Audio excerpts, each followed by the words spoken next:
Hello mga katigs. Back to work na naman. Back to oatmeal. Eto, kumuha ko ng isang dessert. Parang Oreo yata yan eh. May Oreo yata yun eh. Yung mga itim-itim na yan. Ito yung panulak ko. Ito yung brewed coffee na decaf. At saka ito yung talagang main na kinukuha ko. Maliban lang kung talagang medyo late ako, ubos na o wala na, tinanggal na kasi breakfast lang ito. Mapipilitan ako sa cereal kasi yung cereal 24 hours yung cereal dyan, andyan lang. At saka yung mga gatas yan, fresh milk 24 hours yan, nandiyan dyan.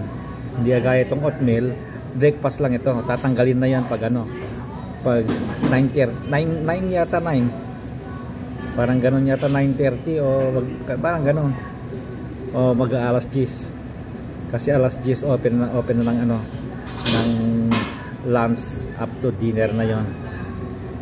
Noon nagsasarado ng alas 3 noon, pero ng mga empleyado na bakit isasara, wala silang pupuntahan kung magbre-break sila kasi sinasara ng 30 minutes noon magre-refresh sila pero ngayon dire-diretso na, pag nag-open na dire-diretso na hanggang closing na.